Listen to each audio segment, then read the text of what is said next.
Buenos días.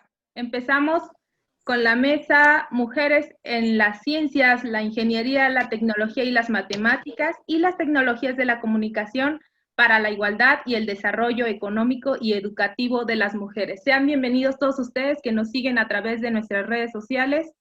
No olviden reaccionar, preguntar, estar activos durante esta mesa. Bienvenidas, doctoras.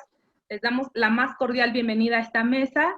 Voy a empezar leyendo sus semblanzas para dar inicio a esta mesa, ¿ok? Entonces, empezamos. Nos acompaña la doctora Naidel Ardila Sarkis. Ella es licenciada en Mercadotecnia, maestra en Educación Humanista, con la especialidad en Liderazgo de la Mujer y Equidad Laboral. Ella es fundadora de la organización Mujeres Poderosas y fue directora de Desarrollo Social del TEC de Monterrey. Ha obtenido el galardón mundial entregado en el Parlamento Europeo en Bruselas 2019, el cual se premió por el método de crianza de niñas libres por ser una iniciativa con el poder de transformar de manera sostenible el futuro de la humanidad. En 2018 publicó su libro Educar para la Grandeza Humana, el cual busca ser una guía para todas aquellas personas que desean transformar el mundo a través de la educación de las niñas y los niños. Bienvenida, doctora. Bueno, eso entre todo su currículum. Bienvenida, doctora Naidel. Encantada de estar aquí y de compartir este espacio con estas mujeres talentosísimas. Un abrazo grande a toda la audiencia. Continuamos con la doctora Marta Yoko Takane. Ella es licenciada, maestra y doctora en ciencias por la Facultad de Ciencias de la UNAM. Tiene postdoctorado en la Universidad de Bielefeld, Alemania, y la Universidad de Trondheim, Noruega. Ella es investigadora titular B tiempo completo del Instituto de Matemáticas de la UNAM. Es miembro del Consejo Académico de Área de las Ciencias Físico-Matemáticas y de la Ingeniería. Ella es coordinadora de la Comisión Interna en Equidad de Género del Instituto de Matemáticas. Es integrante del Grupo Mujer y Ciencia de la UNAM, desde la cual trabaja en el despertar de la vocación científica en niñas, jóvenes y otras actividades. Ha obtenido el reconocimiento Sor Juana Inés de la Cruz por la UNAM y ha participado y organizado en diversas actividades con perspectiva de género, principalmente para motivar la vocación científica de las niñas. Bienvenida, doctora Yoko. Muchas gracias, es un honor.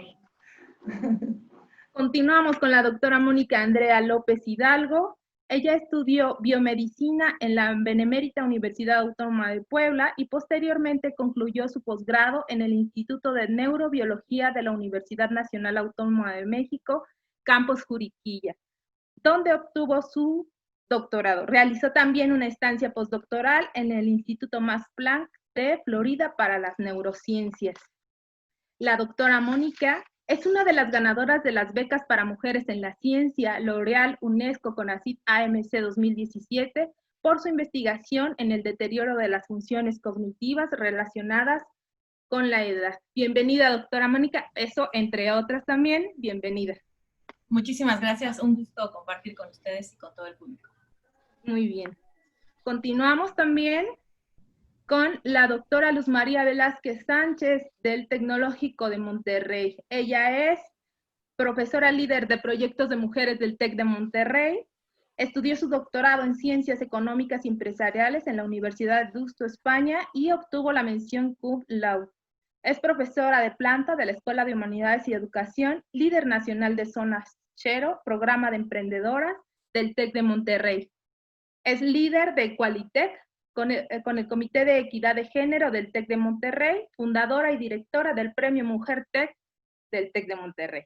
Diseña e imparte las clases de desarrollo profesional de las mujeres, con las mujeres en transformación digital, equidad de género, ética en los negocios y economía. Ha diseñado e impartido cursos de responsabilidad social y liderazgo en programas de maestría en EGADE Business School. Ha impartido talleres de networking, entre otros. Bienvenida, doctora Luzma. Muchísimas gracias, un gusto estar con todas hoy y nuestra querida audiencia. También nos acompaña Cintia Estefanía, la licenciada Cintia Estefanía Villaván Flores. Ella es egresada de la licenciatura en Derecho por la Facultad de Estudios Superiores Aragón. Fue parlamentaria juvenil al ser una de los ganadores del segundo Parlamento Juvenil Mexicano 2018 por la presentación de la iniciativa de ley titulada Ley de Derechos Digitales ante la Comisión de la Juventud de la Cámara de Diputados. Es miembro de la Cátedra Fernando Solana de la cuarta generación, bajo la dirección de la Facultad de Ciencias Políticas de la UNAM y asesoría del embajador Benito Juárez, entre otros. Bienvenida, Estefanía. Se nos perdió Estefi. Bienvenida, Estefanía. Bueno, pues vamos a dar inicio a esta mesa. Recordemos que tenemos 15 minutos. Al final tenemos una ronda de preguntas y respuestas. Vamos a iniciar con la ponencia Claves para el Empoderamiento de Niñas y Adolescentes de la doctora Naidel Ardila Sarkis. Adelante, doctora. Muchas gracias a la UNAM, muchas gracias a todos los esfuerzos que hay atrás de estas iniciativas tan necesarias, importantes y también urgentes de seguir poniendo la mesa y reflexionando. El día de hoy voy a compartirles justamente, voy a poner aquí mi tiempo para irlo cuidando, voy a compartirles cuál es la clave o las claves que hemos identificado que son indispensables a considerar para empoderar a las niñas y adolescentes. Invito a la audiencia, ahora voy a hacer una serie de preguntas, a que en el chat que tienen justamente abajo de este espacio, que vayan compartiendo si esto es lo que desean para las niñas. ¿Deseas criar niñas seguras, fuertes e independientes? ¿Deseas lograr que la vida de las niñas esté llena de oportunidades? ¿Deseas evitar que las lastimen sin tener que sobreprotegerlas? ¿Deseas transformar los patrones familiares y culturales para evitar que las niñas los repitan? ¿Y deseas disminuir las vulnerabilidades que viven las niñas? Pues si es así, entonces quiero decirte que estamos en el lugar y en el momento correcto. Confío en que todas las personas que estamos aquí conectadas justamente nos conecta, nos mueve, nos impulsa esto en común. Un futuro y un mejor hoy y un mejor futuro para las niñas y adolescentes y por supuesto las mujeres también. Yo quiero compartirles que por más de 7 años he guiado diferentes talleres para fortalecer las habilidades de liderazgo de las mujeres. Y en estos espacios hay un momento cumbre, hay un momento muy especial en donde todas las mujeres nos sentamos en un círculo para asegurarnos que todos nuestros rostros son vistos y todas nuestras voces son escuchadas. Y desde un lugar muy genuino y muy real nos decimos una a la otra, eres suficiente. Eres suficiente. Para mí ha sido impresionante ver y descubrir que no importa si estoy trabajando en estos espacios, guiando estos talleres con mujeres en un corporativo de una transnacional en Santa Fe, con posiciones de vicepresidencias, por ejemplo, o con mujeres amas de casa, al frente de una familia, o con mujeres adultas o adolescentes. Las respuestas suelen ser casi siempre las mismas. He visto a mujeres quebrarse en llanto y decirme, Naidel, es la primera vez que escucho que soy suficiente o que siento de fondo que lo soy. Y eso me hizo cuestionarme y descubrir también que al crecer en una sociedad patriarcal y machista, es casi inevitable que las mujeres interioricemos la desvalorización y esto particularmente afecta la calidad de las decisiones que tomamos en nuestra vida y en nuestro futuro.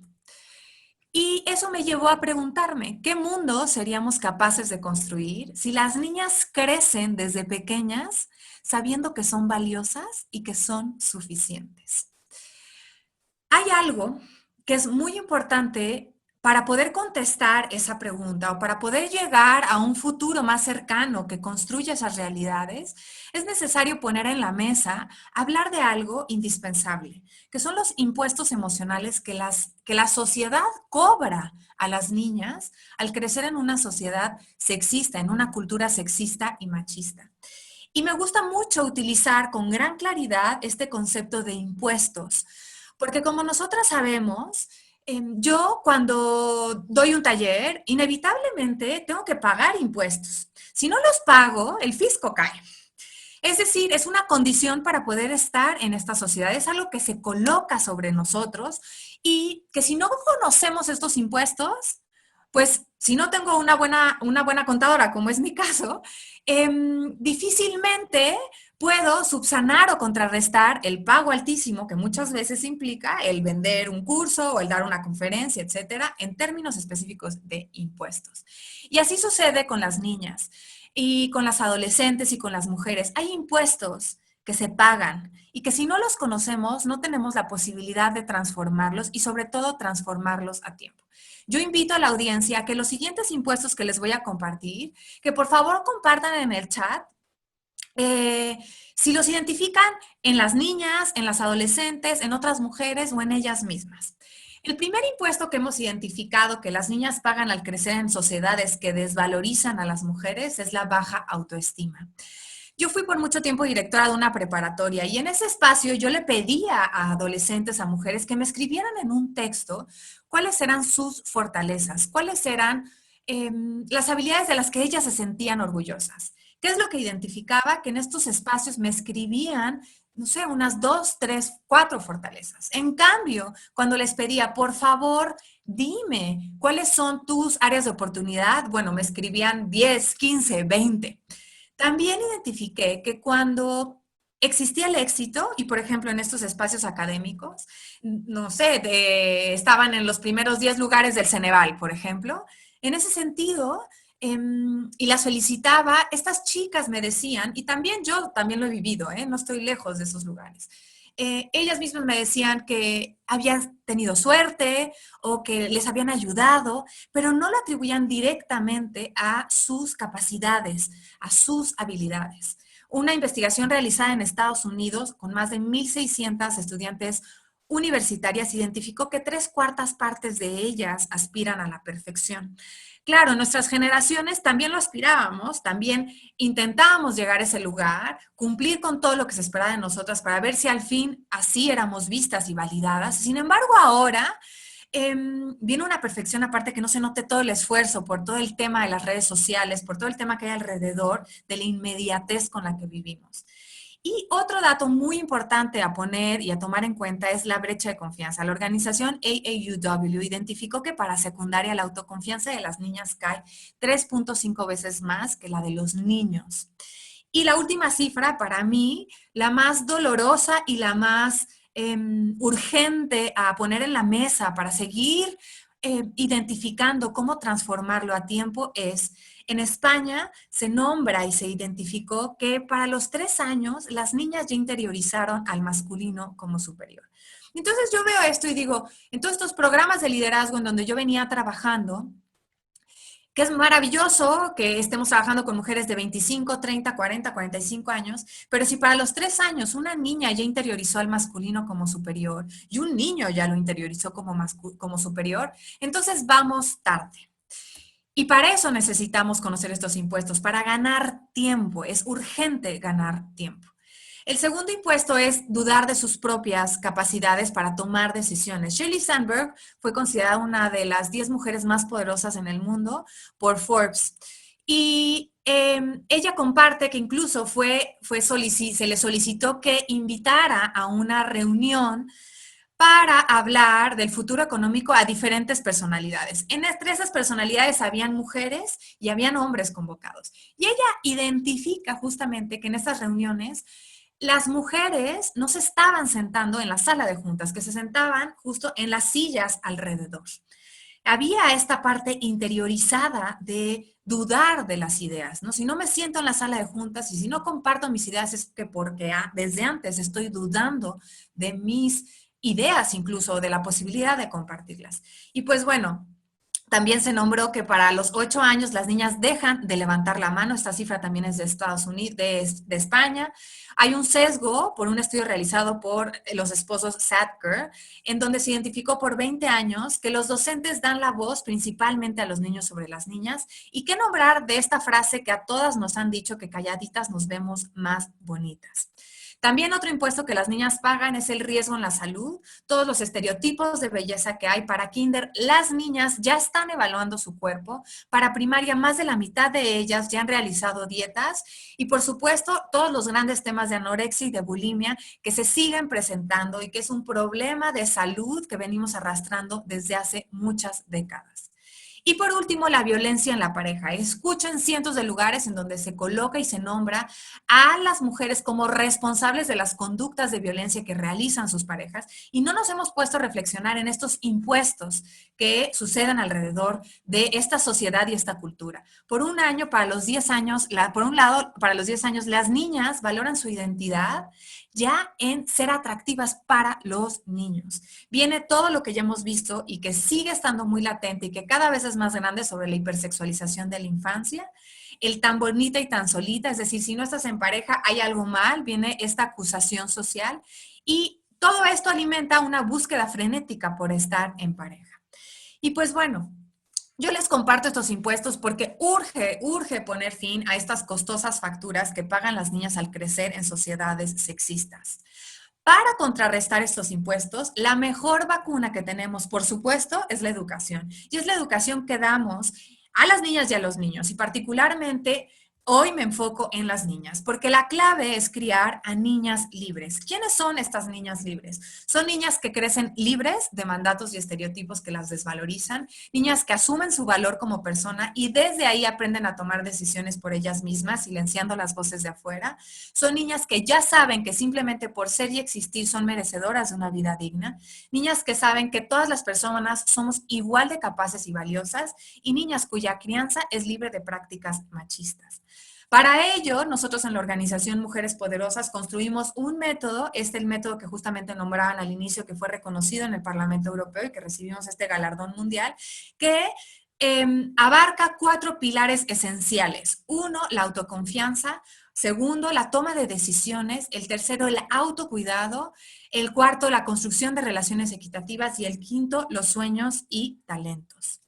Y pues bueno, yo podría hablar mucho tiempo a lo largo de este espacio de cómo abordar estos 5 pilares. Lo que puedo decirles es que estos 5 pilares que hemos construido y que aparte lo construimos a través de una escuela virtual de crianza, es decir, aprovechamos las posibilidades de conexión que nos dan los medios de comunicación, las nuevas tecnologías en realidad, las redes sociales, justamente para llegar a la mayor cantidad de rincones posibles. Este año tenemos 750 estudiantes activas, justamente transformando estos paradigmas, estos sesgos que hay en la educación.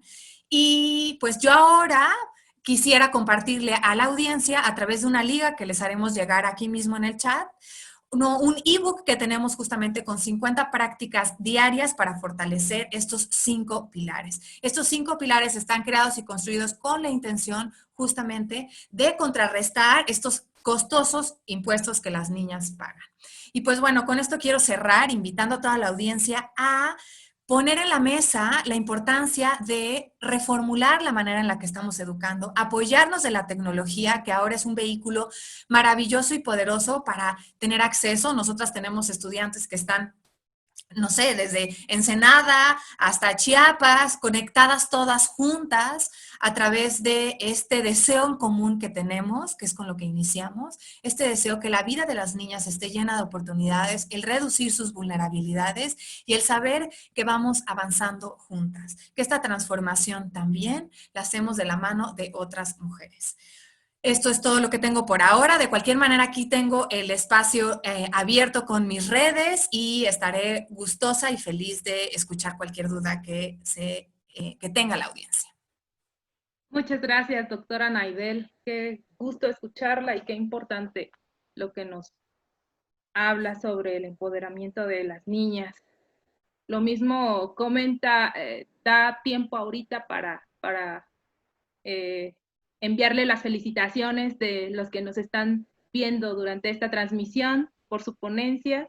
Asimismo, confirmar las respuestas que usted estaba buscando al inicio de su ponencia. Sí, yo estoy de acuerdo. Sí, yo también lo quiero. Erika Amor, Cecilia Pérez, Ernesto Díaz nos dicen, sí, yo lo deseo. Deseo lograr criar transformar a las niñas para empoderarlas, nos dice Miroslava Chávez. Nos pregunta si nos puede contestar, que no dure mucho su respuesta, si nos puede contestar, ¿qué opina de la educación emocional como una forma de empoderar a las niñas? Nos dice Bárbara Sánchez. Pues es algo indispensable el construir un universo emocional claro en las niñas y particularmente en algo justamente para la capacidad de toma de decisiones. Porque a medida que en las infancias o las mujeres tenemos claridad de qué sentimos, vamos a tener claridad de qué necesitamos. Y entonces, lo que va a estar de frente en la capacidad de toma de decisiones viene desde un lugar de autoafirmación. Es decir, esto que tantas mamás, papás, maestras queremos, ¿no? Que ella sea quien elija sobre su vida, que ella sea su propia brújula. El universo emocional es un lugar indispensable para que ellas sepan elegir lo que desean para ellas, haciendo contacto justo con sus emociones, sentimientos y necesidades. Muchas gracias, doctora Naidel. Continuamos con nuestra siguiente panelista, la doctora Marta Yoko Takane, quien nos presenta la ponencia Género desde las ciencias básicas. Adelante, doctora Yoko, bienvenida. Doctora, su micrófono, si lo puede encender, por favor. Gracias. Muchas gracias, es un honor estar aquí, he disfrutado mucho todo el congreso. ¿Por qué el título de Género desde las ciencias básicas? ¿Verdad? Igual como dijo la maestra Norma Don Juan en una de las pláticas de este congreso, que se ve a la comunidad indígena como un objeto, también se ve a las y los matemáticos como un objeto de estudio social y no como posibles colegas en estudios de género. Y principalmente haciendo estudios de género desde la investigación en matemáticas. Entonces, la que sigue, por favor. Voy a poner en contexto mi plática y entonces déjenme, por favor, decir qué estudian las matemáticas y cómo lo hacemos. La que sigue, por favor. Las matemáticas estudian todo. Nos interesa cómo se anudan los tenis, cómo se hacen las trenzas, nos interesa todo. Pero lo hacemos por medio de abstracciones. Es decir, si yo tengo un objeto y quiero estudiar una propiedad de ese objeto, solamente abstraigo esa propiedad y estudio objetos que tengan solo esa propiedad. La que sigue, por favor. Entonces, por ejemplo, si queremos estudiar cosas como pelotas, la tierra, etcétera, pues la abstracción es la esfera. Por ejemplo, nosotros estudiamos los nopales al mismo tiempo que las órbitas planetarias y su abstracción es la elipse. Y, por ejemplo, si tenemos un cono de helado, un sombrero de fiesta, un volcán, nuestra abstracción es el cono. La que sigue, por favor. Entonces, si nos interesa estudiar todo, pero nada más nos fijamos en una sola propiedad, debería de ser natural enseñarlas y aprenderlas, ¿sí? Pero no es así. Cuesta mucho trabajo y no solo eso, sino que usan a las matemáticas como pues un medio para denigrar y menospreciar el intelecto, principalmente de niñas y jovencitas, como lo dijo Naidel, ¿no? Con daños de por vida. Es decir, tú sabes matemáticas, eres listo y no sabes, etcétera, etcétera. ¿Sí? La que sigue, por favor. Entonces, ¿cómo motivar en la casa y en la escuela la autoestima de las niñas y de nuestras jovencitas? Y lo voy a hacer desde el punto de vista de las matemáticas. Entonces, bueno, lo primero que hay que hacer es un diccionario de palabras y frases que nunca debemos usar, ni en la casa ni en la escuela. Y en el momento que tengamos ese diccionario, no podemos, aunque estemos o no de acuerdo con algunas de las frases, no debemos usarlas. Por ejemplo, este juguete no es para niñas, ay, qué marimacha eres, las mujeres no somos buenas para las matemáticas, mejor estudia otra cosa.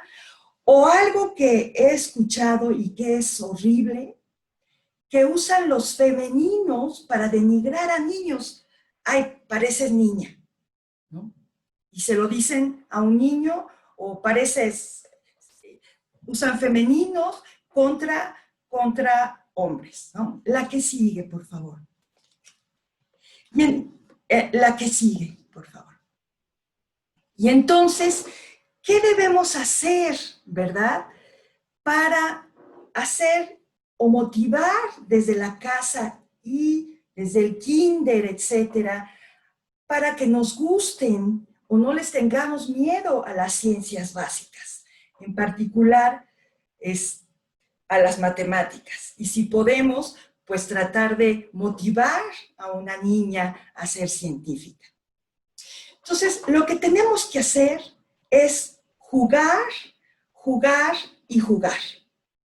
Tienen que jugar con canicas, con todo. Y eso es a cualquier edad.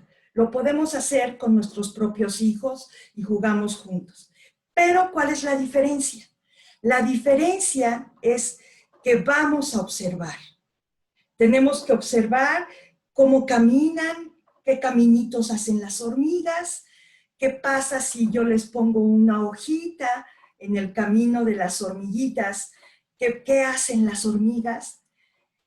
Las canicas, si yo uso un tubo y si le pongo una inclinación, qué van haciendo, etcétera, etcétera.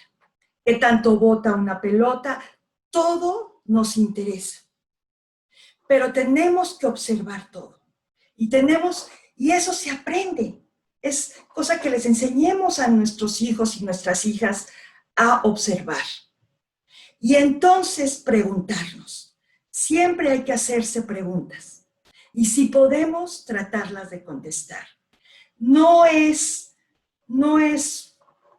algo malo de que como profesores digamos, no lo sé, o como papás digamos, no lo sé, pero lo podemos investigar juntas, ¿sí? La que sigue, por favor. Pues eso es lo que hacemos dentro de las matemáticas, ¿no? Y, por ejemplo, puedo hacer, como creo que estoy a tiempo, la anterior, por favor. Voy a hacer un ejercicio. Por ejemplo, tomen un popote, pónganlo así para que forme un circulito, bueno, lo que puedan formar, y formen un cuadrilátero, el que sea. Sí, puede ser un cuadrado, un rectángulo, un trapecio. A mí me salió un trapecio, y vean cómo se mueve. ¿Sí? Ahora, con este mismo formen un triángulo. Vean que este no tiene movilidad, ¿sí? Por eso se usan los triángulos, porque son muy estables.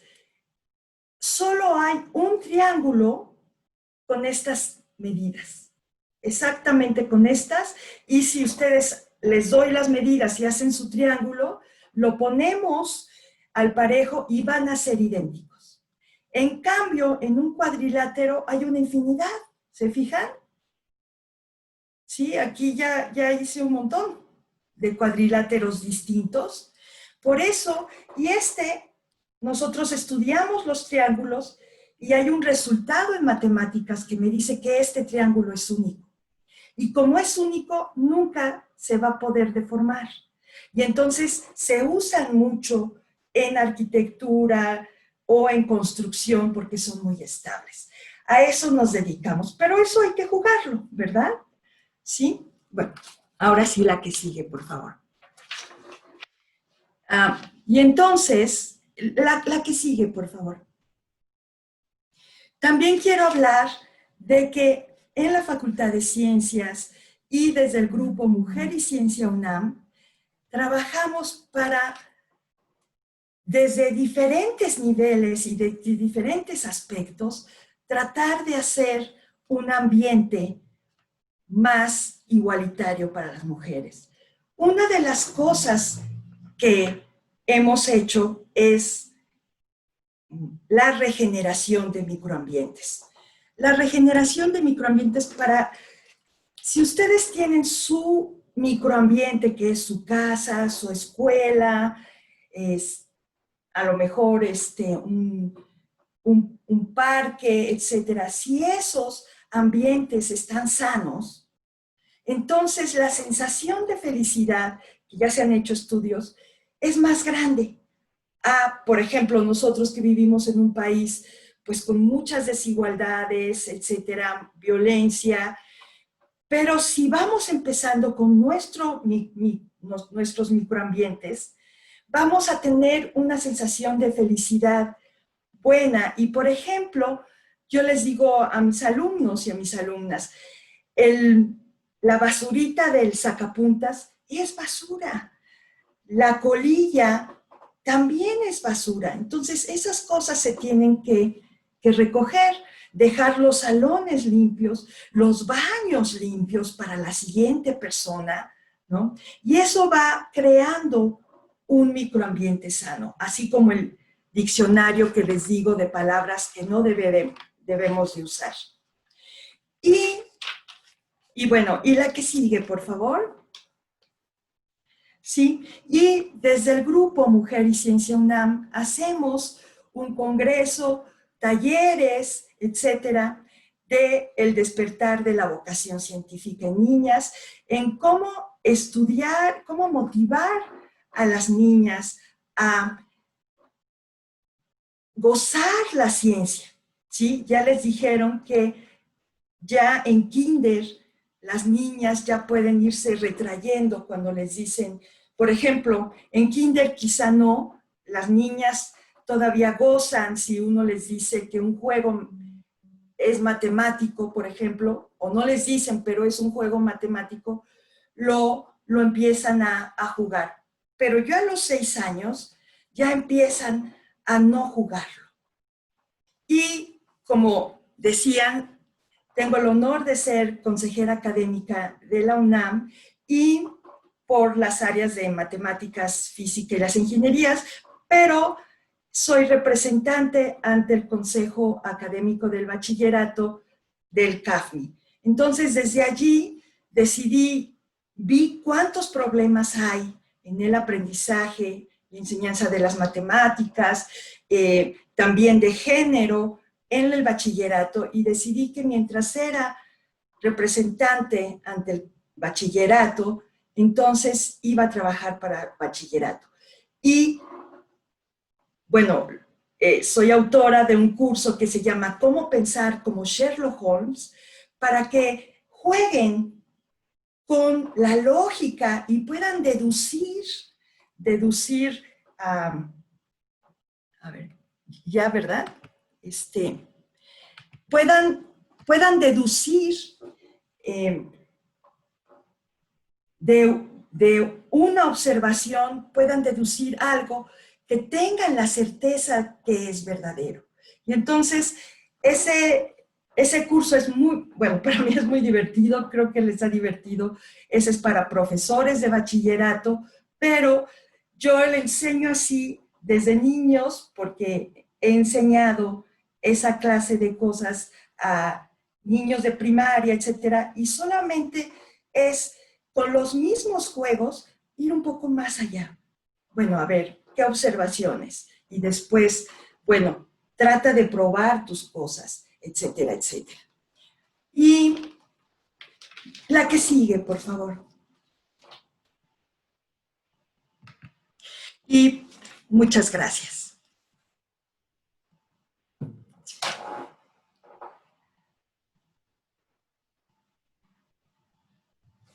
Ay, listo. Ay, no te escucho, Ale. Muchas gracias, doctora Yoko. Qué agradable su ponencia. Le voy a pasar algunos comentarios que nos hicieron llegar a través de Facebook. Nos dice Verónica Montoya: doctora Yoko, es usted una gran maestra. De haber sido su alumna, hubiera estudiado matemáticas. Sí, Ahorita que gracias. tenemos un tiempo, doctora, fíjese que en algún momento la doctora, igual en muchas conferencias que da la doctora Julieta Fierro, alguna vez le preguntaron por qué las niñas no se interesan por la astronomía. Y decía la doctora Julieta, pues es que los docentes no son astrónomos, no llevan ni siquiera una materia que ni en pedagogía, ni en la escuela normal que les diga, a ver, aquí está la astronomía, aquí está la geografía, aquí están las matemáticas, ¿no? ¿Cómo influir en estas políticas educativas para los cambios en los planes y programas de educación básica para incidir? ¿Cómo podemos hacer eso, doctor? Pues eso es, digamos, lo más difícil porque todos estamos con cosas. Necesitamos que nuestras autoridades nos escuchen, ¿no? Y no solamente, bueno, que nos escuchen, así lo voy a dejar, ¿no? Y que haya concursos, por ejemplo, de programas de estudio, etcétera, porque hay mucha gente que hemos dedicado nuestra vida a esto, ¿no? Y lo que tratamos de hacer ahorita, por fortuna ya hay más YouTube, están las Olimpiadas de Matemáticas, las Olimpiadas de Matemáticas para niñas, que eso olvidé decirlo, pero sería bueno, por ejemplo, una vez me preguntaron, es que yo doy un taller de robótica, me decía un papá, dice, pero solo entran niños. Le digo, pues organiza un taller de robótica para niñas, en donde ellas se sientan a gusto, con esa sororidad, ¿no? Entonces, sí tiene que haber, en nuestro mundo, mientras todavía no sea parejo, tiene que haber cosas especiales para niñas, ¿no? Taller de robótica para niñas, etcétera, donde ellas puedan sentirse libres de ser ellas y de ver que pueden lograrlo, ¿no? Y lo que sí es muy importante, jueguen con sus hijas y con sus hijos. Es muy importante, pero ahora ya observen más, porque eso les va a dar, les va a ser natural que observen. Si están en la cocina, observen. Claro, dicen que la cocina es una ciencia, pues sí es cierto, ¿no? También. Muchas gracias, doctora Yoko. Continuamos con nuestra mesa, que está muy interesante, con la doctora Mónica Andrea López Hidalgo, que nos presenta los retos de las mujeres en la ciencia en pleno siglo XXI. Adelante, doctora, bienvenida.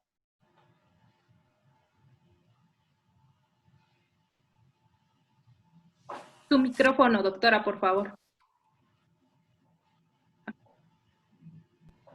Perdón, ya no podía compartir. A ver, solo primero quisiera verificar que ven mi presentación. Sí, sí la veo. Bueno, pues muchísimas gracias. La verdad es que ha sido muy agradable estar compartiendo este panel con todas ustedes. La verdad es que es un gran gusto. Estoy aprendiendo muchísimo. Tengo esta oportunidad de estar aquí con mujeres que han estado trabajando mucho tiempo en este tema. Tengo que reconocer que yo soy nueva en este tema, porque por mucho tiempo pasé sin reflexionar acerca del papel de la mujer en la ciencia o incluso del papel de la mujer en la sociedad. Hasta que llega un punto en donde la vida te lo enfrenta y lo ves. Y cuando lo ves ya no puedes dejar de verlo. Entonces, estoy aprendiendo mucho de todos ustedes y está una energía muy padre en todo el Congreso, en donde además he podido ver la gran variedad de mujeres en todos los diferentes ámbitos, ¿no? Entonces, la verdad lo he disfrutado mucho. Y bueno, pues yo estoy aquí para platicarles un poco acerca de los retos de las mujeres en la ciencia en pleno siglo XXI. Entonces, bueno, primero, pues, ¿cuáles son estos retos de las mujeres en la ciencia? Entonces, lo defino de una manera muy simple, porque son tantos que sería muy difícil poder enumerarlos, ¿no? Pero, pues, podríamos decir que son todos aquellos que limitan el desarrollo de las mujeres en su carrera científica en comparación con el desarrollo que tienen sus pares hombres, ¿no? Y bueno, eso lo podríamos analizar de diferentes puntos de vista, lo podríamos analizar desde la niñez, ¿no? Y como dice Nairel, desde los niños muy pequeños, las niñas muy pequeñas, que no se creen capaces, que tienen miedo de enfrentarse, que aprenden a no hablar, a no expresarse, que aprenden a que calladas se ven más bonitas, ¿no? Lo podríamos analizar más adelante en la prepa, en la universidad, incluso en el posgrado, pero hoy me voy a enfocar en las mujeres académicas. Y bueno, vamos a ver primero cuál es el panorama actual en México. Y para esto pues voy a utilizar algunos datos del foro consultivo que va a hacer un análisis del SNI. El SNI, que yo sé que es un congreso internacional, entonces me voy a tomar un momento para decirlo, es el Sistema Nacional de Investigadores, es algo de México, que es una parte del CONACYT, en donde se da un reconocimiento hacia la labor científica de los investigadores en el país, y tienen algunos datos respecto a estas diferencias entre hombres y mujeres. Entonces, bueno, si vemos aquí en esta gráfica, podemos ver, está representado aquí los diferentes años, desde el 1984 hasta el 2016. Aquí está el porcentaje tanto de hombres como de mujeres. Y ciertamente ha habido un incremento de mujeres que pertenecen al SNI. Sin embargo, en el 2016, que son estos datos, pues todavía ocupamos una tercera parte del padrón del Sistema Nacional de Investigadores, ¿no? Y estas mujeres que están en el SNI, ¿en qué posición? Ustedes saben que hay diferentes niveles. Si analizamos por niveles, tenemos aquí nivel candidato, el nivel 1, 2 y 3. Podemos observar que en el nivel candidato, que es el primer nivel, pues el 40% está representado por las mujeres, pero si vemos más adelante, en el nivel 3, por ejemplo, solamente el 20% de las mujeres logran acceder a este nivel del SNI. ¿Y cómo es esta situación en comparación con otros países, sobre todo países de Latinoamérica, para que nos comparemos con algo un poquito más parejo? Bueno, pues para mi sorpresa, realmente a pesar de que México invierte más en ciencia que otros países de Latinoamérica, esto no se ve reflejado en una equidad y no hay una inclusión de muchas mujeres en la ciencia, ¿no? Vemos, por ejemplo, Bolivia, en donde el 63% son mujeres, en comparación con México, donde tenemos el 32%, ¿no? Y realmente no somos la punta de lanza en Latinoamérica, ¿no? Entonces, bueno, este es el panorama de las mujeres, que es el panorama que descubrí hace unos 10 años, y me sorprendió mucho. Y uno se va dando cuenta, porque ciertamente, como decía la doctora Yoko, que uno a veces no tiene una imagen que seguir, ¿no? Y decían ahorita, si hubiera yo tenido quizá una maestra como la doctora Yoko, probablemente entonces hubiera cambiado mi destino, y realmente no tenemos mucha visibilidad, ¿no? Entonces, este es el panorama actual de México, pero esto ha cambiado, y ha cambiado no siempre para bien. Particularmente en el siglo XXI, nos estamos enfrentando con un reto, y digo, todas y todos lo estamos viviendo, y es la pandemia, ¿no? Esta pandemia ha hecho más visible y ha mostrado que estas diferencias se pueden acrecentar incluso más, ¿no? Entonces, diversos investigadores han estudiado cómo es que está impactando esta contingencia a tanto a los hombres como a las mujeres. Porque, bueno, sabemos que estamos en casa, todos. Eso implica que también los niños están en casa.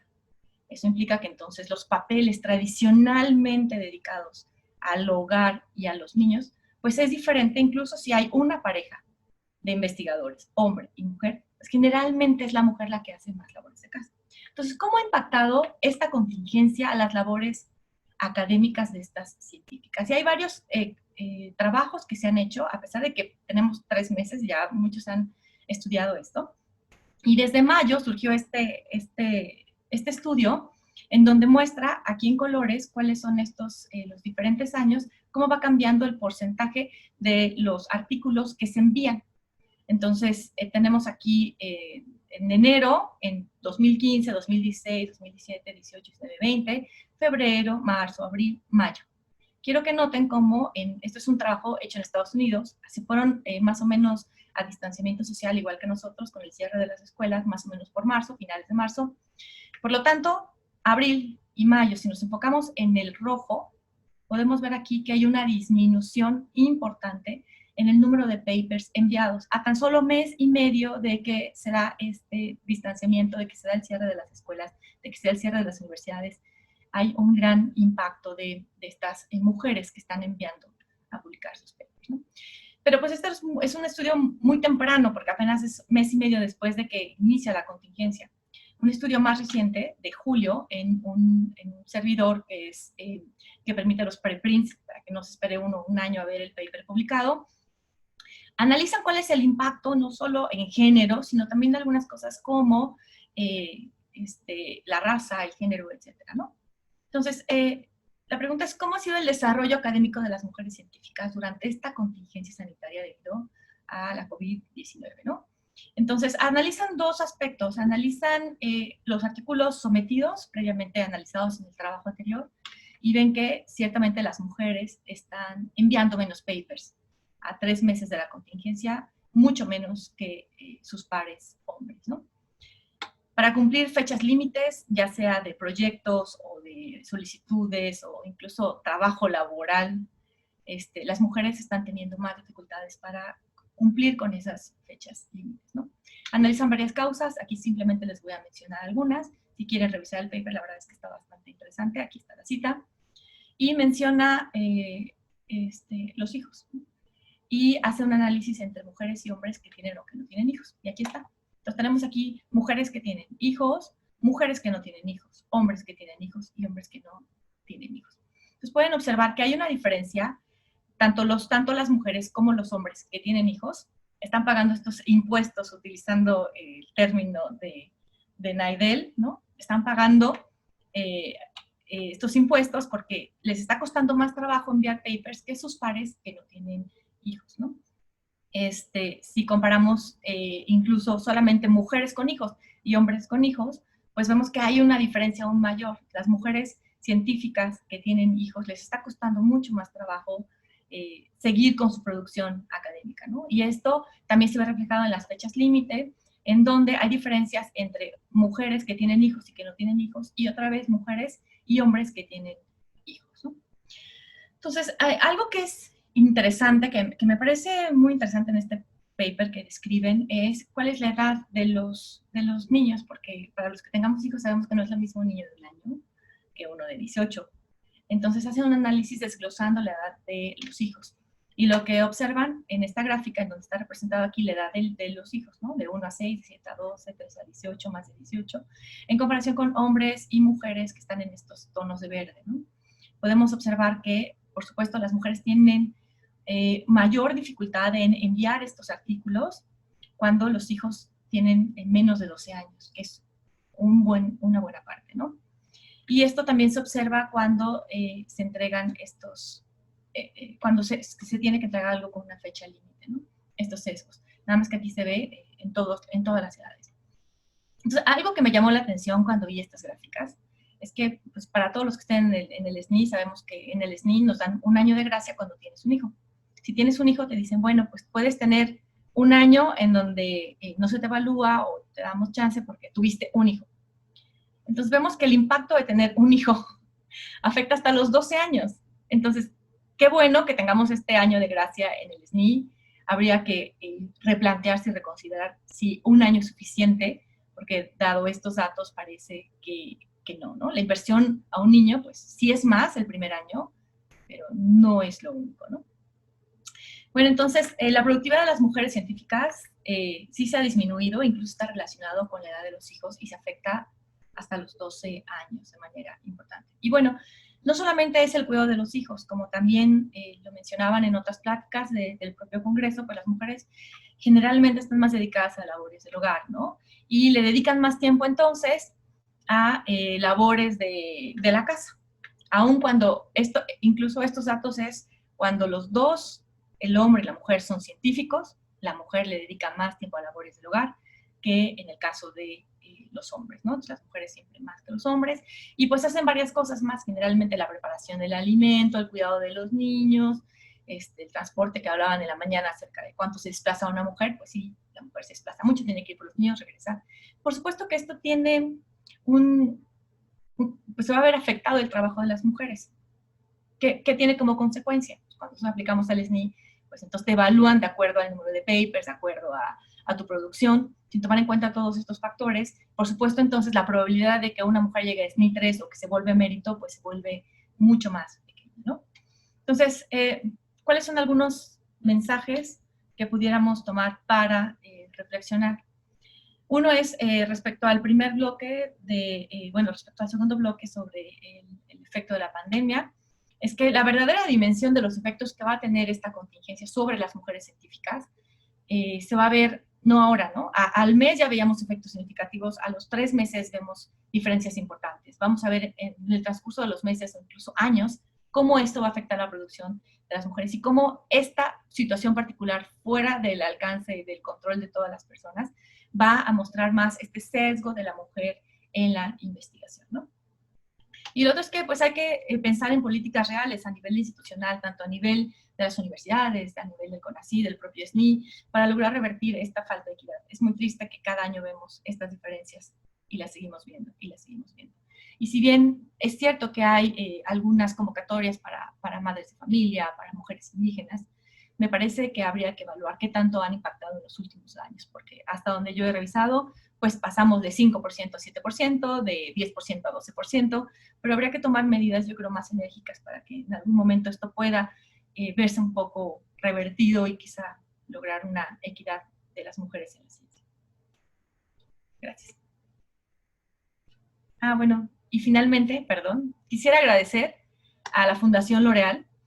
De verdad es que si yo estoy ahora con los ojos abiertos en este tema, y creo que me he vuelto una tutora más sensible, me he vuelto una profesora más sensible, me he vuelto una mujer más sensible, es gracias a que hay empresas que están interesadas en que las mujeres nos volvamos partícipes y nos volvamos factores de cambio. Y quiero agradecer de manera especial a la Fundación L'Oréal porque creo que ha hecho un esfuerzo importante en tratar de traer a la mujer en todos los aspectos de los panoramas, y la ciencia es solamente uno de ellos. Gracias. Muchas gracias, doctora Mónica. Felicidades por su ponencia. Han causado las 3 panelistas que han pasado un sinfín de comentarios en nuestras redes sociales. Como no se imaginan, hemos tenido reacciones de todo tipo. Durante su ponencia, doctora, nos dicen, las mujeres tenemos carga social que debemos soltar, nos dice Cereza Roja. Pero también nos hacen algunos comentarios significativos que tienen que ver con estas limitantes en el desarrollo profesional de las mujeres, no solo en la pandemia, sino en general. Nos dice, por ejemplo, Dora Romero, que existe también el hostigamiento de parte de nuestras autoridades, de nuestros compañeros e incluso de nuestros tutores. Me ha tocado ver que incluso se niega el voto para no dejar crecer a una mujer y que no tenga el grado. Me ha tocado verlo. También nos preguntan, Patti Romero nos dice, la religión también es un detonante. ¿Cómo podríamos abordar esta situación para impulsar el estudio científico de las mujeres, doctora Mónica? Bueno, primero voy a retomar el primer comentario acerca del hostigamiento. Ciertamente, mientras uno va avanzando, quizás no lo nota mucho, pero de repente empiezan a haber comentarios. Yo, por ejemplo, les voy a compartir algunos comentarios que tuve durante mi formación. Recuerdo que en el doctorado un investigador me dijo, no vayas a ser tan tonta de embarazarte. Y yo así decía, no, pues no voy a ser tan tonta. Luego recuerdo en el postdoc que un administrativo me dijo, es que no puede ser que quieras ser jefe de grupo, o sea, piénsalo bien, tú tienes hijos. Y bueno, tenía una hija en ese entonces, y yo me daba miedo, decía, seré mala madre si quiero ser un investigador. O sea, te entra en mucha... Claro que te entra mucha culpa, ¿no? Y generalmente cuando uno ve a las mujeres científicas que tienen hijos, vivimos con culpa porque queremos estar más tiempo en el laboratorio, queremos dedicarle más tiempo a nuestros estudiantes, queremos dedicarle más tiempo a nuestros hijos. Entonces, por sí vivimos una situación bastante complicada con la que lidiamos. Pero por otro lado, queremos realmente hacer eso. Y yo tengo una hija y siempre pienso, tengo que enseñarle a mi hija con el ejemplo que tiene que hacer. Ella va a poder hacer lo que quiera. Y lo tengo que hacer yo para demostrarlo, ¿no? Entonces, sí, sí hay mucho estiramiento. También hay algunos tutores que apoyan muchísimo. Yo he tenido también mucho apoyo. Cuando tuve a mi hija, mi tutor de doctorado me dejó trabajar desde casa, ¿no? Y poder compartir con ella, tener el apego. No todos, lamentablemente no todos. Y esto es cierto, es real, se observa en todas las etapas, no nada más desde la niñez. Cada vez que entre uno más avanza, y luego cuando ya es un académico, de repente te encuentras con comentarios y con cosas que uno no entiende si no es por género, ¿no? Entonces sí, es muy lamentable, pero sí. ¿Cómo poder lidiar con la religión desde la ciencia? Me parece una pregunta bastante complicada y creo que nos llevaría todo un foro para discutir, pero bueno, estaba mi correo en la presentación y si quieren que ahondemos esto, pues lo platicamos en un correo. Muy bien, doctora Mónica. Muchas gracias.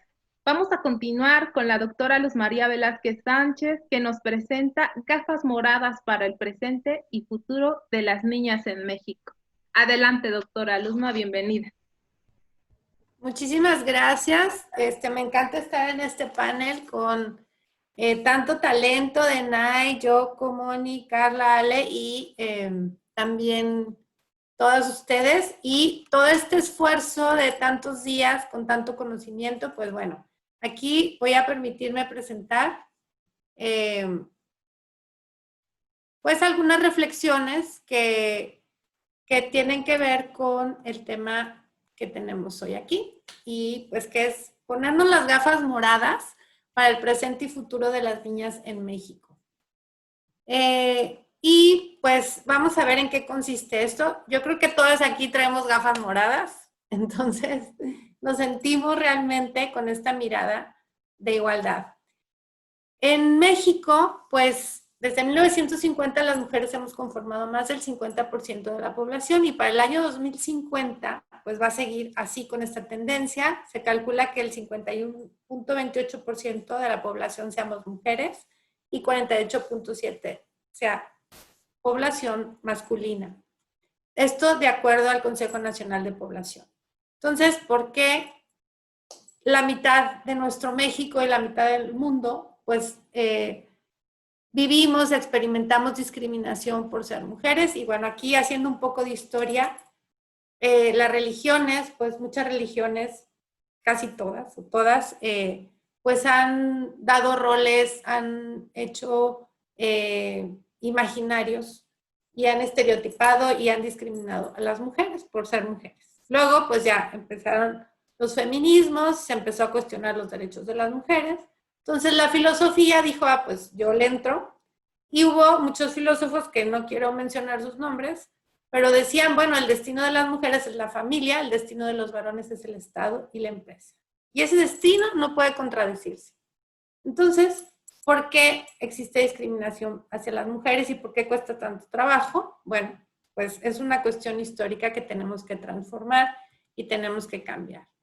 El mundo, pues seguimos, muchos de los esfuerzos económicos, políticos, sociales se siguen construyendo desde una visión androcéntrica, que es limitante, que no incluye y que refuerza poderes hegemónicos y que sitúa a los hombres como el centro de todas las cosas, de la medicina, de las matemáticas, de la ciencia, o sea, en parte de roles de científicos me refiero, que ha excluido, ¿verdad?, a las mujeres y a las niñas. Entonces, esto no puede seguir así porque, pues, para empezar, tenemos problemas de sustentabilidad. Entonces, pues hay que ponernos las gafas moradas. Y les recomiendo este libro, El diario Violeta de Carlota, de Gemma Lienas, que pues es un libro de un diario de una chava, joven, muy joven, y su abuela le dice, oye, pues tú ves el mundo muy normal, pero tienes que ponerte las gafas moradas. Entonces ella empieza a ver esta discriminación por ser niñas, empieza a comentar esto que decían hace rato, o sea, la doctora Yoko, cómo descalifican a los niños diciéndoles niñas, o cómo las actividades para unas y otros son diferentes, los colores, y todo eso que nos divide y nos lleva a la discriminación. Y a creernos que no somos suficientes, como decía Naidel. Entonces tenemos que, pues, ver el poder que tenemos, darnos cuenta de ese poder transformador que tenemos desde pequeñas, porque necesitamos transformar nuestra vida, hay que diseñar nuestro futuro y hay que pactar desde la sororidad y la sustentabilidad. Mi plática se va a enfocar a estas gafas moradas en el ámbito del emprendimiento, en el ámbito económico, y ahorita pues les voy a decir en qué sentido va esto. Entonces necesitamos este poder para transformar nuestra vida, y los retos para las niñas, en este sentido hay más, pero bueno, todos van acompañados de los otros. Entonces, pues necesitamos no violencia contra las niñas, lo que acaba de pasar con Dana, que pues además de que fue un feminicidio, se decía que andaba tatuada, ¿no? Entonces, ¿cómo se revictimiza? Aún ya cuando estás fallecida y ha sido un feminicidio, imagínense, bueno, toda la inseguridad que vivimos, las niñas y las mujeres, y con lo que crecemos. El embarazo adolescente, por supuesto, que te destierra, te quita posibilidades de estudiar matemáticas, ciencia y tecnología, y muchas otras cosas más. Este tema de liderazgo, que sí necesitamos escuelas de liderazgo para niñas, porque tenemos que promover este acceso al poder, al beneficio, uso y distribución de los recursos, y por supuesto, toda la violencia que hay para impedir el desarrollo de nuestras capacidades, sobre todo en áreas científicas y tecnológicas. Y necesitamos, por supuesto, pues esta mirada que nos lleve a la sustentabilidad en los ejes ecológico, social y económico. Entonces, ¿tenemos poder nosotras? Bueno, vamos a usar ese poder para transformar nuestro mundo. Se oye muy romántico, pero tenemos que pensar en estos tres ejes, ¿no? Donde estamos las mujeres, está el planeta y está la prosperidad. Más que las ganancias, la prosperidad de todas y todos. Y para ello, pues el área STEM tiene una tendencia muy fuerte económicamente y pues en muchas universidades son las escuelas con mayor número de alumnos. En México, si no mal recuerdo, pues las escuelas de ingeniería, ciencia y tecnología en promedio tienen 33% de alumnado de mujeres y el resto son hombres, o sea, son áreas muy masculinizadas también, pero son muy relevantes para la cuarta revolución industrial. Sin embargo, pues ahí no estamos las chicas o todas las mujeres que quisiéramos ver con las clases de la doctora Yopo, ¿no? En México, las mujeres y las niñas usamos cada vez más las tecnologías como el teléfono móvil, el internet, las computadoras. Sin embargo, ¿cómo esto nos incluye y qué roles nos da en la cadena productiva? ¿Y qué roles nos da para el acceso a los recursos y al poder? O sea, solamente ubicando estos roles, pues podemos transformar también cómo avanzamos, porque son áreas económicas muy fuertes mundialmente, que hace que otros sectores económicos se potencialicen y pues sí, solucionan muchos problemas de nuestra vida. Y como decía Naidel, pues todo lo que nos contó de las niñas, ¿no? Y cómo las niñas, en lugar de recibir retroalimentación de sus ideas, de sus retos, de cómo resolvieron el problema o jugaron, pues recibimos más retroalimentación y reconocimiento de nuestra apariencia. Y no tenemos contacto con otros modelos STEM que nos hagan ver pues que hay muchas mujeres que podemos admirar. ¿Qué pasa en lo económico? Que los clústeres que están creciendo en muchas ciudades como México, Guadalajara, Monterrey, pues sus esfuerzos apuntan a la innovación y el desarrollo de la industria 4.0. Sin embargo, pues ahí no estamos las mujeres. Vean cuántas autoras hay, cuántas CEOs, cuántas niñas que cada vez más se interesan en estos temas y llegan hasta la universidad en eso. Entonces, ¿vamos bien de tiempo y todo? Aquí, hoy está. Bueno, ¿qué pasa en México con las mujeres que participamos emprendiendo o que, pues, tenemos esta vida económica donde recibimos un ingreso? Pues las emprendedoras están la mayoría tiene entre 35 y 54 años y en lo que más nos desarrollamos es en servicios educativos, hotelería, restaurantes, enfermería, y estos son precisamente los sectores que más se han visto afectados por el COVID. Entonces, el reto es la digitalización y el uso de las tecnologías en el desarrollo o también usando estas plataformas. Ahorita nos enfrentamos a que en el espacio privado está también el espacio público, ahí convivimos estos dos espacios. Sin embargo, se sigue valorando más económicamente, pues todo lo que se refiere a actividades que son del espacio privado. ¿Qué necesitamos hacer? Necesitamos empoderamiento, necesitamos igualdad de género. Aquí me estoy compartiendo los ejes en los que trabajamos en Zona Shiro, que es el programa de emprendimiento en el TEC de Monterrey. Y trabajamos pues precisamente en fortalecer el empoderamiento, la igualdad de género, conformar comunidades de mujeres emprendedoras desde la sororidad y retroalimentar y crecer desde la sustentabilidad.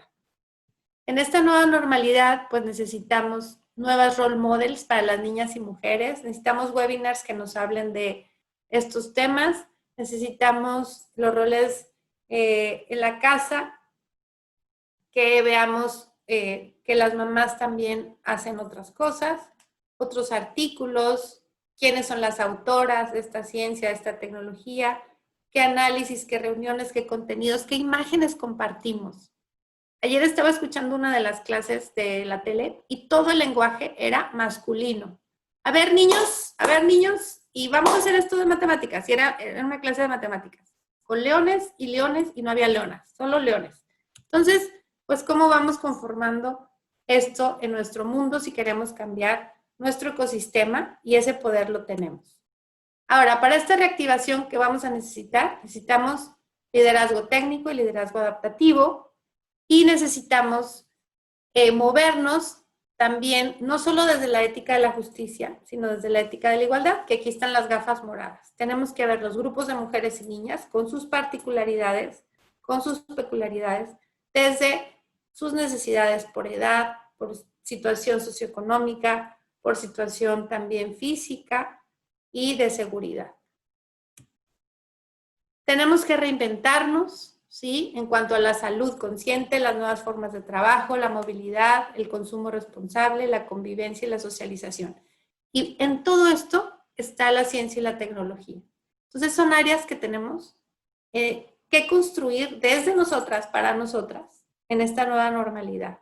Aquí, pues, sí necesitamos ayuda y acompañamiento, y lo primero es ponernos las gafas moradas para poder ver esta situación.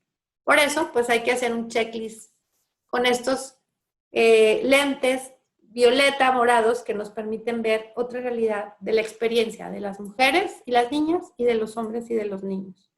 Y aquí, pues, lo que nos decía la doctora de los microambientes, también cómo hacemos diferentes actividades y cómo enseñamos a las mujeres y a las niñas a tener y hablar de nuestros intereses comunes, de acuerdos entre nosotras desde la sororidad. Aquí, pues, en el campo del emprendimiento y también en otros campos, donde podemos ayudarnos y llegamos más lejos. Ya para ir terminando, ¿qué necesitamos para reinventarnos? Pues darnos credibilidad, saber que lo femenino tiene el mismo valor que lo masculino, tener redes y pactos de sororidad en el ámbito en el que nos desempeñemos, usar lenguaje incluyente, porque eso ya va cambiando la cultura. Y, por supuesto, usar datos desagregados en lugar de sentimientos, porque mucha gente dice, no, yo siento que ya hay igualdad. No sé si les ha pasado que dicen eso. No, yo ya siento, mira, ahí están las alumnas, yo ya siento. Pues no son sentimientos, son datos. Hay que estudiar estos temas y hay que redefinir los indicadores de éxito con gafas moradas. Muchísimas gracias. No sé si tengan alguna pregunta o duda. Gracias, doctora.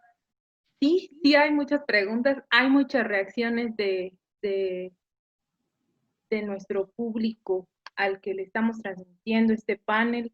Nos dicen, cuando te pones las gafas moradas, ya no te las puedes quitar. Sí, es verdad. Eso necesitamos, ponernos primero las gafas para ya no quitárnoslas.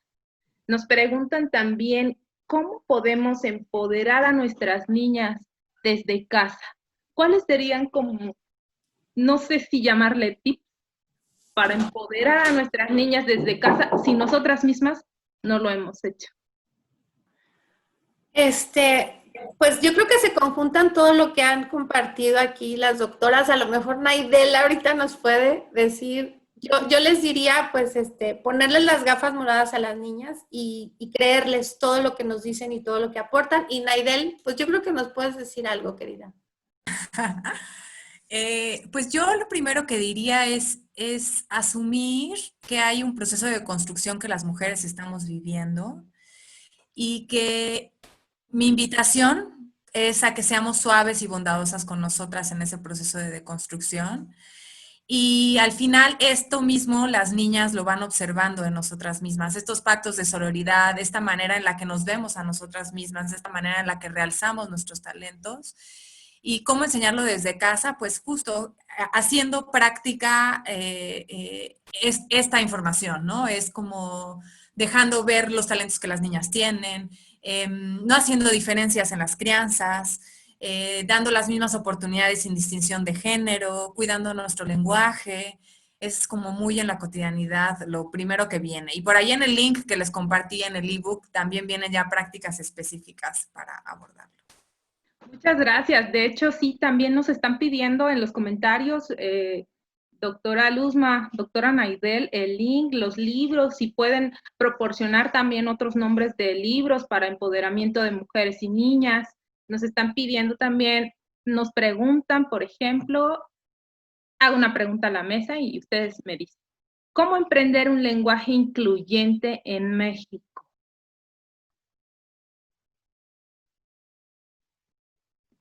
A mí sí me gustaría abonar ahí.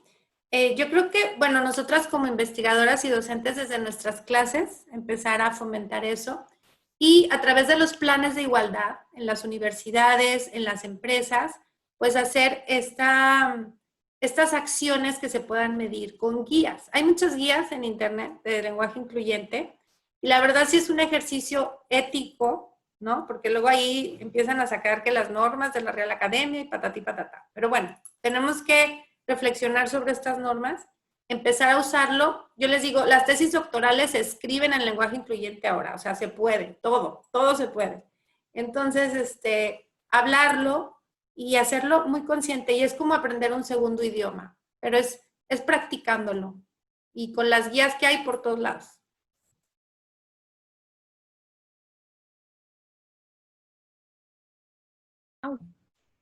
Muchas gracias, doctora Luzma. También quisiera hacer una mención muy importante, puesto que nuestra última panelista, Cintia Estefanía Villafán, tuvo que salirse por fallas técnicas, ya no se pudo reconectar. De cualquier manera, le agradecemos su participación en el panel, en el congreso, aun cuando no se pudo conectar. Bueno, está con nosotras aquí en esta mesa, ¿verdad? Nos preguntan también una última pregunta, nos preguntan, ¿cómo empoderar a las mujeres rurales? Yo quisiera hacer una puntualización respecto al concepto de cómo empoderar. El empoderamiento como tal a veces se concibe como si fuera algo de afuera hacia adentro. Y en realidad lo que necesitamos es facilitar las herramientas para que cada mujer descubra y asuma ese poderío. Lo que es muy importante respecto al empoderamiento justo en los diferentes sectores en donde los abordemos es que necesitamos ser muy cuidadosos y cuidadosas en diferentes variables. Y una de las variables importantes en los acercamientos a comunidades rurales es que a veces nosotros, las personas que vivimos, las mujeres que vivimos en las ciudades, en las urbes, vivimos nuestro ejercicio y nuestras prácticas como mujeres desde un lugar muy diferente a como las mujeres en las comunidades rurales lo viven. Entonces es muy importante no acercarnos desde un lugar vertical a ninguna comunidad, creyendo que nosotros tenemos las verdades de cómo debe esa mujer empoderarse. En realidad es todo lo contrario. El empoderamiento es un proceso completamente personal e individual y colectivo también desde el acompañamiento. No es algo que yo venga a darte, sino es algo que tú misma vienes y descubres. Y en ese sentido, lo primero y más importante que me viene a la mente es es acompañar esos procesos, en realidad es guiar esos procesos, no es decir de aquí llegas acá de esta manera, sino que las mismas personas que estamos viviendo esto podamos irlo descubriendo con las herramientas que vamos facilitando. Y por ahí, Alejandra, hicieron unas preguntas de libros. Bueno, alguien que para mí es un referente importantísimo en educación para la igualdad, porque eso es lo que estamos buscando, es Marina Subirats. Ella tiene muchos libros relacionados con educación para la igualdad. Sé que ella fue también panelista hace 2 años, compartimos panel con ella, me encanta. Respecto a autoconfianza, que es algo que es muy inquietante, por supuesto, y que es la raíz de muchas de los impuestos de los que hablamos. Keiji Schiffman, son investigadoras americanas, también tienen un libro que se llama El Código de la Autoconfianza para las Niñas. Ese es muy buen libro también, y ellas son investigadoras, entonces no es un tema de percepción, también es un tema de investigación de fondo. Y también otro libro que podría en corto compartirles es Rachel Simons, La maldición de la niña buena, y justamente habla de la importancia de criar a niñas desobedientes y de romper con este paradigma de la niña bien portada, la niña que cumple con todas las reglas, porque las reglas que se ponen justamente son reglas opresivas, son reglas, bueno, son prácticas discriminatorias. Entonces hay que enseñarles a las niñas a desobedecer. Por lo pronto, eso es lo que, las primeras 3 títulos que vienen a la mente, que me parece que puede ser un muy buen hilo de media para comenzar a explorar estos temas. Claro que sí, doctora. Muchas gracias. Doctora Yoko, doctora Mónica, ¿algún comentario que quisieran hacer para concluir? Adelante, doctora. Sí, yo quisiera decir varias cosas. Por ejemplo, creo que este cambio y este movimiento mundial, ¿no?, contra la agresión hacia las mujeres, realmente ha tomado mucha fuerza por nuestras jovencitas, nuestras estudiantes, que dijeron hasta aquí, ya basta, ¿no? Porque ha habido lucha desde siempre, pero dijeron hasta aquí y hay que tomarlo, ¿no? Entonces, ahorita con la pandemia y esa lucha ya a nivel mundial, hay que llegarle, yo siento, a nuestras y nuestros estudiantes. Es decir, desde kinder hay que llegarle a los profesores y las profesoras sobre ese diccionario, yo insisto en ese diccionario, etcétera, etcétera, para que independientemente del ambiente familiar, que ahorita en la pandemia ha sido tremendo, la violencia hacia las mujeres, vayan haciendo una sensibilidad hacia el empoderamiento, hacia que yo sí puedo y todo eso, ¿no? Pero otra cosa que siempre les digo a mis estudiantes y principalmente a los hombres es que necesitamos su solidaridad y ayuda. Por ejemplo, en el Metrobús y en el metro hay vagones para mujeres, estrictamente.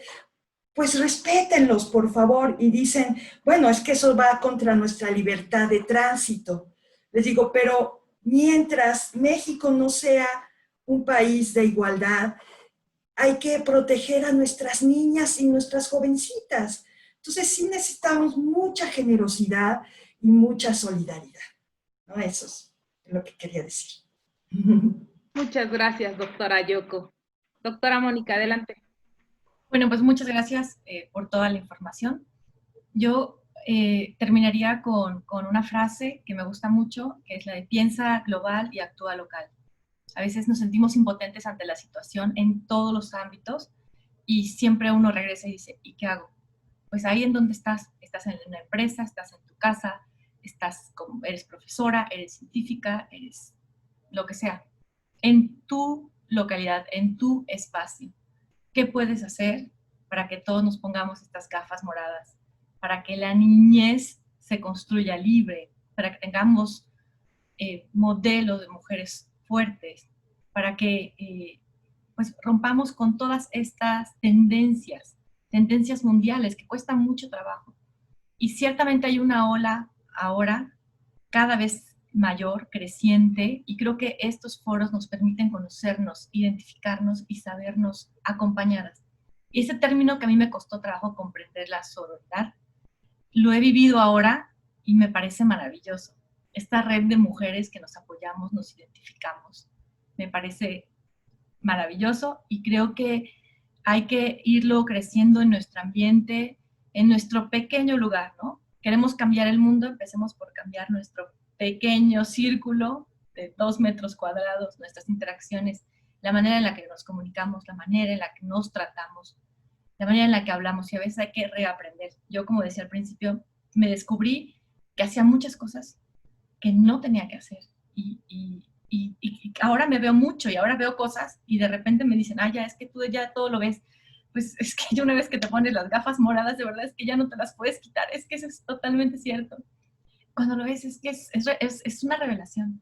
Entonces, pues, sigamos haciendo, y gracias a todas por inspirar, y pues sigamos haciendo lo que podemos para lograr que esto en algún momento se revierta. Gracias.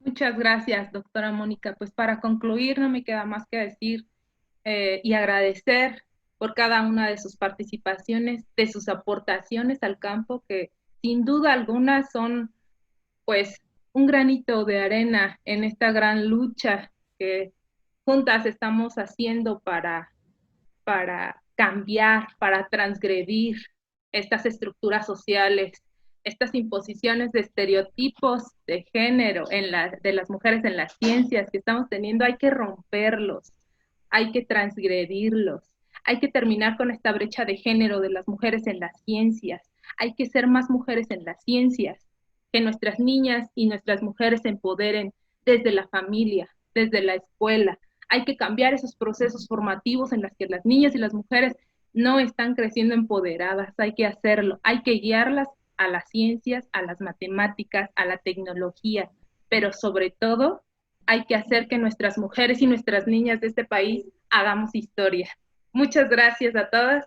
Quiero agradecer en nombre de la Universidad Nacional Autónoma de México sus aportaciones, sus participaciones y, por supuesto, su compañía.